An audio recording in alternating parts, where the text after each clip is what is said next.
Hi everybody, David here from Via Render. Thanks for taking the time to check out this video. In this video, we want to take a look at a number of things that you may want to know about if you're thinking of moving from Lumion to D5 Render, or if you're interested in adding D5 Render to your Lumion workflow as a part of your production tool set or tools that you or your studio might use. And there's a couple of things that you may want to know about D5 that are going to be a little different from your experience with Lumion. All right, let's get into it.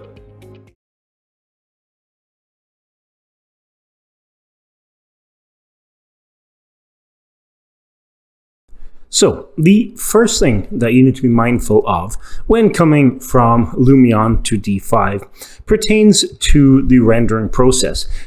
For those of you familiar with Lumion, you'll be aware that you'll be able to set up your scene in a sort of neutral environment, something similar to what I have here in front of you. This is the D5 workspace. And you'll be familiar with the idea of then going to sort of the rendered mode within Lumion. Now, once you get there, you're going to add a series of different effects into your effects stack. So this could be, for example, the use of the real sky. It could be the use of hyperlight. It could be global illumination, or even things like bleach and depth of field. You will notice that in D5, you don't actually have any of that. In many ways, D5 represents a slightly more modern depiction of what used to be known as the "what you see is what you get" title for software. So in this case, if your scene, like the one we have in front of you here, looks like this in the viewport in D5, well, it's very likely that this is what the finished render is actually going to look like.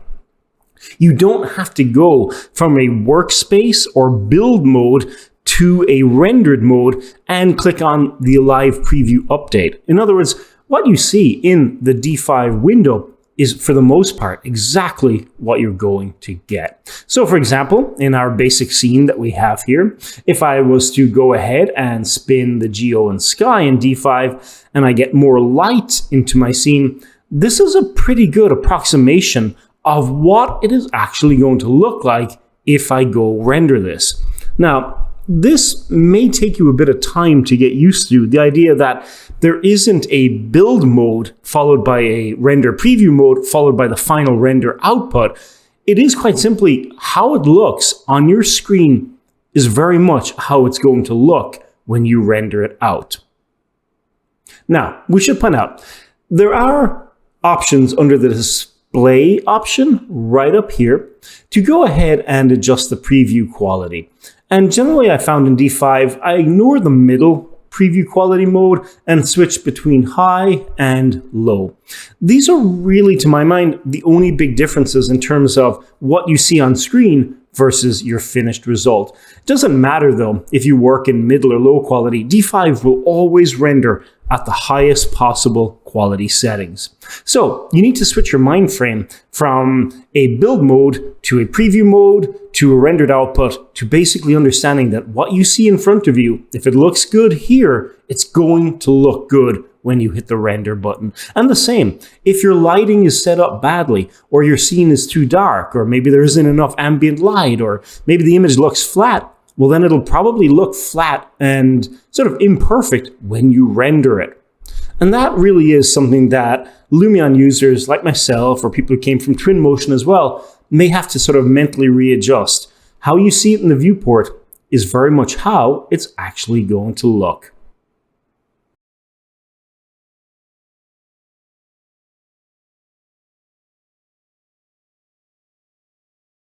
So the next thing that Lumion users may need to be mindful of is reflections. So in a Lumion workflow, you are basically trying to fake a lot of reflections. So for example, you might go into the utilities mode and you'll place your square reflection probe, which will tell Lumion where you want reflections to sort of come from and be limited to. You can also go ahead and adjust the reflectivity property of materials, and then you can also go ahead and turn on hyperlight and go ahead and manually add your reflection planes. In D5, you actually don't have to do any of that. Because D5 is a real-time ray traced engine, reflections are effectively calculated in real time. So I've gone ahead on our simple little bedroom scene here, and I've placed two objects close to the camera. These are just two different decorative elements from the D5 asset library. You can see the one on the left has a transparent base, but you can see that the glass material is sort of frosted. And you can see as I move in and out, you can see D5 is effectively updating this in real time as it does a good job approximating where light is coming from and how it's being affected by the frosted glass. Now, if we bounce over here to this one though, you can see if I zoom in, what we're actually seeing here is the actual environment being reflected correctly in the glass. You'll also notice though that there's a big white patch right here, this huge highlight. And you may be wondering what that is. Well, because D5 is a real-time ray tracer and the glass is acting physically accurately, what we're seeing is actually the back of the room.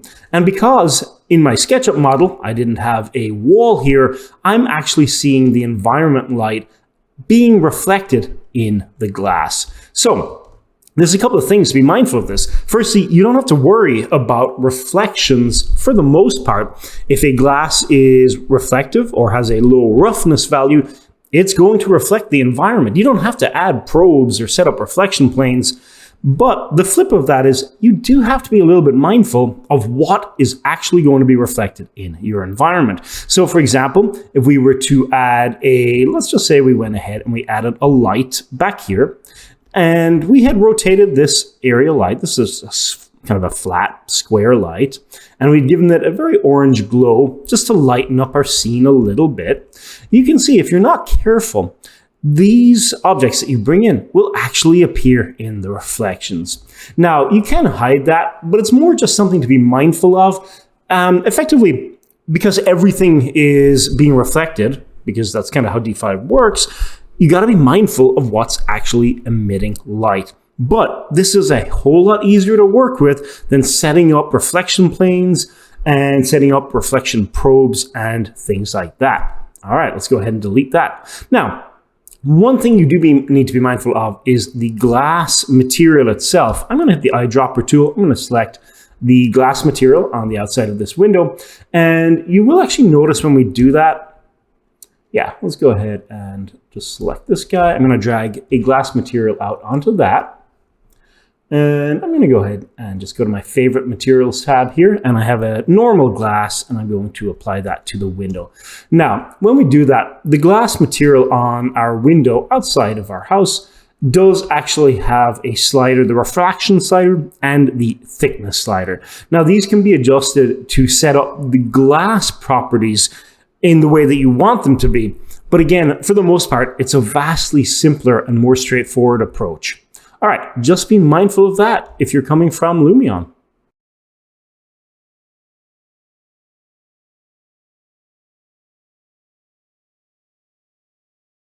The next thing that you want to be mindful of coming from Lumion to D5 pertains to the landscape tools. And as it currently stands, well, D5 doesn't actually have any. Lumion has a superb suite of landscape tools that will allow you to sculpt and modify the terrain and paint different grasses. And right now, that's just not a part of D5. Now, it is on the roadmap, and I'm very optimistic that with the rate of change and the speed at which the developers at D5 integrate, technologies and kind of add in content that doesn't currently exist, I've no doubt that they really will get landscape tools in. For now, personally speaking, it hasn't been a huge barrier. And there's a number of reasons for this. If we go to our SketchUp model really quickly and, just take a look around, you can see I've gotten two planes here. One is a flat green plane. And the second one is a sort of lumpier landscape that was made using the landscape tools. And so if we bounce really quickly back to D5, you do still have an amazing ability to select these objects and to go ahead and assign a grass material to either of them.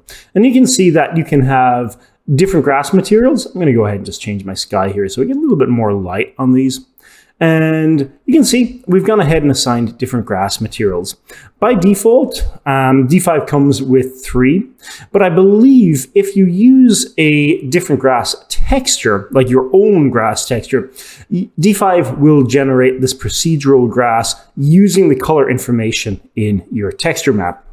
It's a little bit similar to how you can kind of paint Lumion grass onto specific textured areas within Lumion.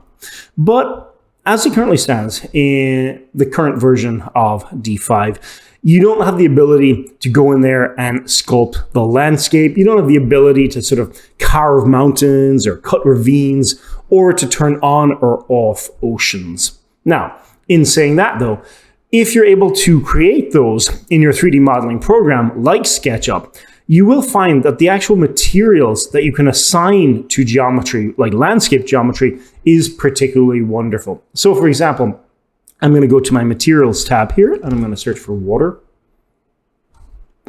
And I'm just going to go ahead and click on this and then just apply it to this plane. And you can see here, I mean, the fidelity is absolutely fantastic. And again, because this is physically accurate water, I don't actually have to worry about setting up reflection planes. Things are just going to reflect the way they actually should. So for example, if we were to go ahead and say, for example, just get a vehicle here, I'm going to grab one of these little ship models, and I'm just going to go ahead and put this rowboat on the scene. Yeah. I mean, if you take a look at that, the reflections are being calculated in real time. The reflections are responding to the ripple. And if I go ahead and just kind of crash this object onto the water there, you can actually see underneath. You're getting caustics, you're getting distortion in the water. And at any point, you can also go ahead and select the water and adjust the depth. So basically how see-through the water is. And you can also adjust the flow velocity. In saying that though, there's no denying the landscape tools within Lumion are in fact superb. You do miss at times the ability to sculpt and sort of move the landscape sort of very quickly and as you just imagine it. And for now, that is something that we'll have to do without in D5.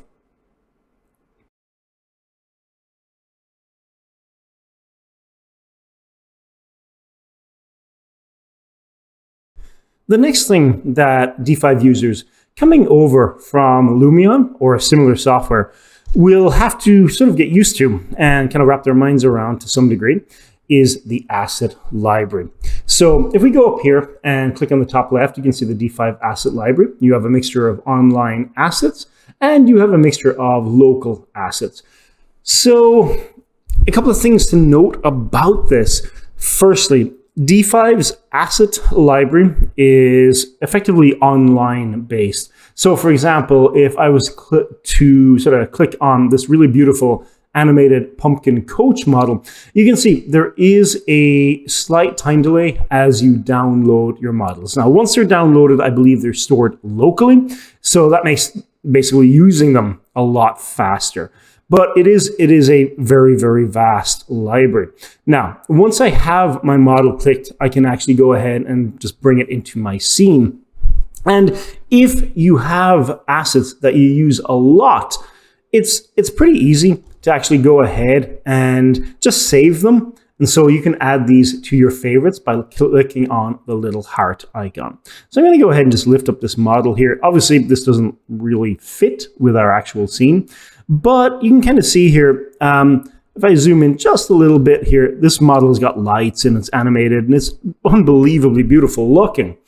Now, the other thing to be mindful of coming from, I'm just going to go ahead and delete that really quickly, coming from Lumion is slightly different organizational folders. We do have a nature tab, which is really for a lot of like architectural rendering. You know, a lot of it is going to be building environments, so a lot of use of trees. And what I'm going to say is I really do think some of the tree models here are absolutely stunningly beautiful. Now, you will notice that many of them do come with their actual scientific name. So, for example, you'll have trees, the Cerasus, for example, here, which will have its actual name. Now, you may be thinking, well, this might make things a little hard to find exactly what I want, to some degree, but this means that the naming convention works in many ways across multiple languages and different cultures who have different words and names for trees. And so I think this is actually a pretty smart move, having uniform naming conventions for your models that are not tied to a geographic location. Now, it can make finding exactly what you want a little bit trickier, but I strongly suggest you can work your way through this model library, taking a look and doing a deep dive into the trees and going up and just saving the ones that you want. So for example, if we go to my favorite tab up here on the left, you'll actually notice I have a whole bunch of trees, many of which are just staggeringly beautiful tree models. And if you're coming from, you know, doing ArcViz for a little bit longer than, you know, the last few years, like tree models are kind of a big deal. It's really nice to have a library of beautiful tree models that are just ready to go. You don't have to buy asset packs. You don't have to find them online. You don't have to build them. They're just ready for you to actually go ahead and use. Now, the other thing to note about this is the newness of a lot of the D5 assets. If we go particularly to the ornaments section. So if you're doing interiors, and interiors are probably my favorite thing to do, you'll know there's a lot of value to be had in having access to really, really good models. I'm going to go ahead here and just click on a couple of these and just add them to our interior scene. So maybe the person in this room, for some reason, has this really large statue of Aphrodite. So I'm just going to go ahead and just place that on my scene. Who knows why. And I'm just going to go ahead and just add a few more things here. And you'll notice that the D5 assets in the library are of incredibly high quality. They're incredibly modern. They're incredibly beautiful looking. They're elegant, and you have an unbelievable amount of choice. Now, why I bring this up is because if you've been using Lumion for quite a while now, and I've been teaching Lumion for about, say like 5 years, one issue with Lumion is some of the assets in the library have aged quite badly. They may have worked really well, but they haven't kept up with kind of the standard of current assets, and certainly not to the standard of some of the asset packs that are out there that you can buy from, for example, the Blender Market or CG Access or CG Arena or Polygon or any of these other websites that have really good models, iMesh in particular. And so the D5 asset library is newer. The models are in many ways a little bit better and just kind of just more modern and more elegant. I think they're really, really high quality, and you can populate entire scenes fantastically well with them. And in many ways, one of the things that will give a lot of heart and soul to your renders is actually going to be how well decorated your scenes are on the inside.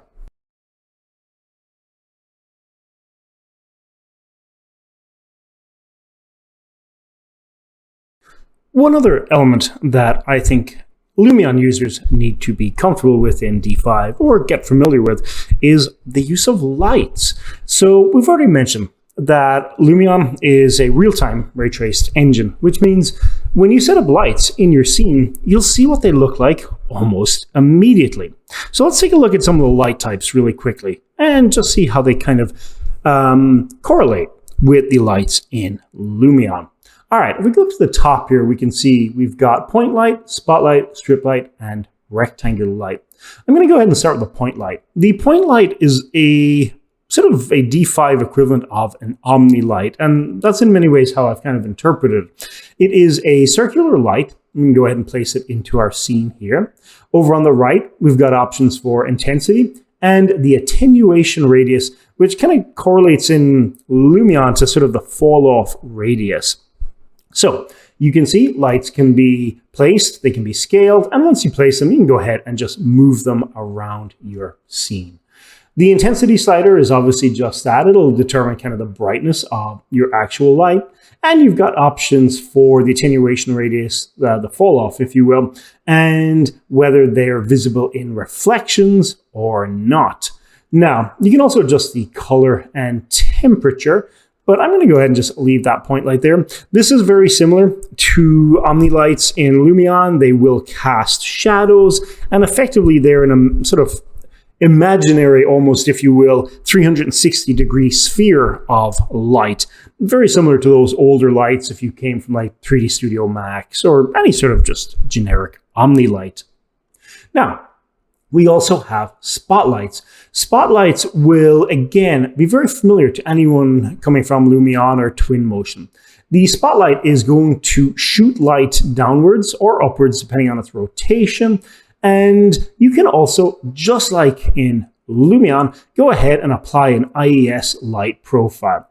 By default, D5 comes with just a handful, so it's a lot less than the number of IES light profiles that Lumion users will have access to, but you can go ahead and customize or load up your own ones. They will also cast shadows, and you can adjust the cone angle and the fall off. So this will be very familiar to anyone coming from Lumion. The only difference is that in Lumion, when you would go ahead and place one of these spotlights, the shadows in Lumion tend to disappear, and you'll only see the shadows for the most recent one. There is a way you can get over this by, I think, hitting F8 on your keyboard, which will show you all of the spotlight shadows. In D5, you'll actually get access to all of them immediately. In other words, when you go ahead and place, for example, a spotlight and you move it around, the shadows and the specularity, the reflections, will reflect in real time. You'll see them in your viewport. And you can see as I move this around, you can kind of see how the shadows will be affected. We do, just like in Lumion, have access to strip lights, which can be really useful for lighting up under cabinet lighting, sort of like what we call LED lighting in bathrooms, or strip lighting to show off artwork or paintings. You can also use these, I've used these by putting them in swimming pools, and you can kind of scale them up. So these will be very, very familiar to anyone coming from Lumion. The chief difference, of course, being that you'll see the result in real time. The last light I want to mention is these rectangular lights. So these can be used, they're a really good way to set up basic lighting, like 3-point lighting, or if you want to set up studio lights. I have a whole video on this, how to set up a good lighting setup in D5, if you guys want to check that out. It's a little bit subjective, but it is worth taking a look at. So these are going to be a flat plane. These will be very familiar to anyone who's used basically a flat rectangular light outside of a window in Lumion and has gone ahead and actually used them to blast light into your actual scenes. So these are a really good way to get complete control over the lighting setup for whatever scene you're working on. The big thing to take away here is it is real time. You don't have to worry about how your IES light profile might look. You don't have to worry about how strong your spotlights will look. One of the only differences, and one that I miss a lot coming from Lumion, is the ability to select your lights and target them on specific areas. Right now in D5, it's still a little bit manual, and it would be really, really nice for the developers to eventually have an ability to point lights like we do in Lumion at specific targets.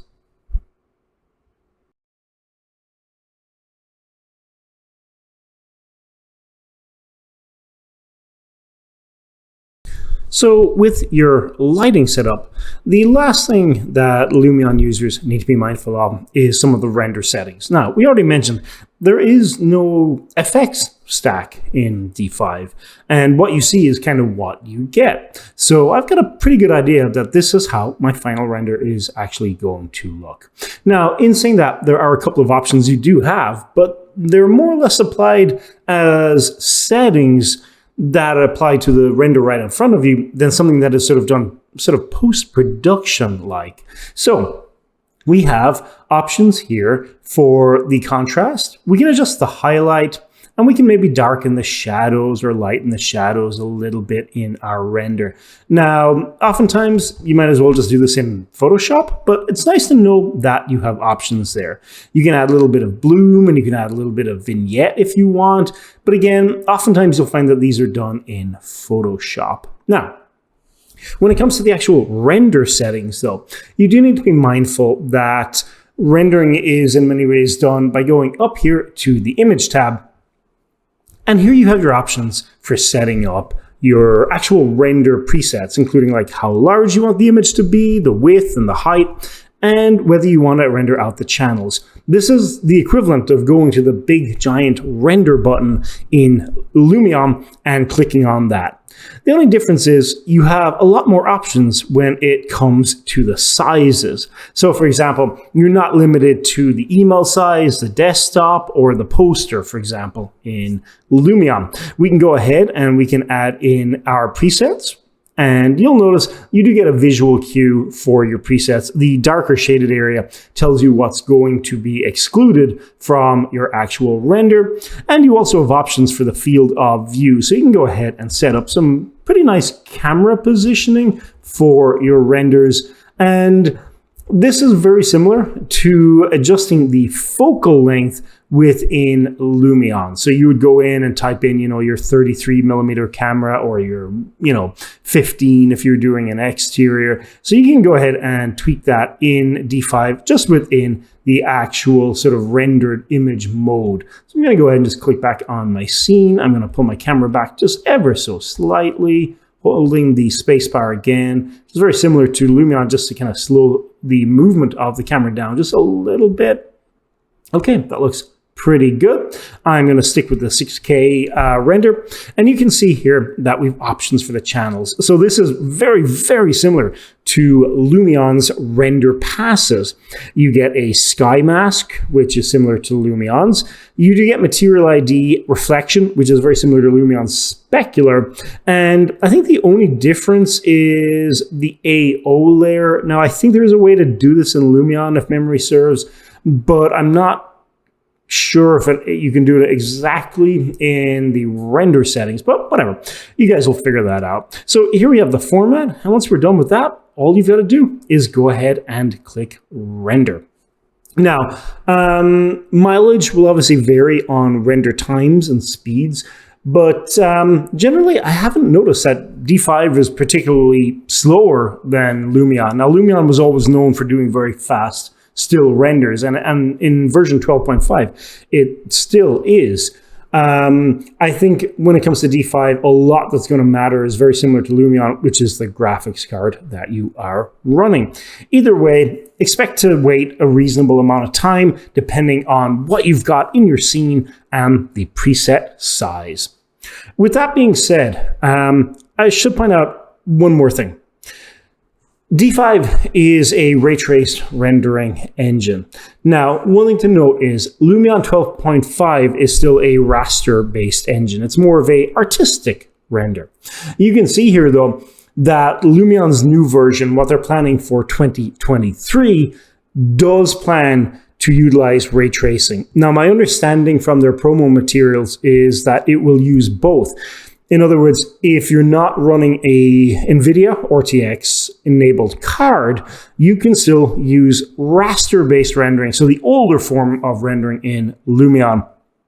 And again, you can just see in these promo footages, you can get some absolutely amazing looking renders out of Lumion, particularly exterior renders that use a lot of foliage and that use a lot of sort of Lumion's strongest point, which is the actual skylight mechanism. Basically, its ability to flood the scene with this, this kind of like light, particularly this blue tinted ambient light. And you can see just how stellar that actually is. I am extremely intrigued about what's coming forward. I want to know how the developers of Lumion plan to use RTX or ray tracing technology going forward. And I'm curious if it means that the paradigms, like the workflow that we have for Lumion, is subject to change. Do we no longer need FX stacks? Do we no longer need to worry about global illumination or the older form of sort of faked global illumination? Or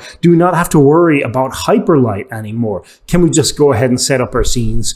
And is Lumion going forward going to resemble more like D5? What you see is very much what you get. Either way, thank you guys so much for watching. I hope you like this video, and I hope it helps somebody either looking at bouncing from Lumion to D5 or integrating D5 into your company or individual workflow. I think there's definitely a place for both renders. Nothing to my mind quite matches the beauty of Lumion's exterior renders just yet. I absolutely think Lumion is such a wonderful program. And Lumion was my introduction to architectural visualization. So really excited to see what comes forward from them going forward. I think it'll be really great. With that being said, I'm going to go ahead and leave it there. Thanks for watching, and I'll see you guys in the next video. All right, bye.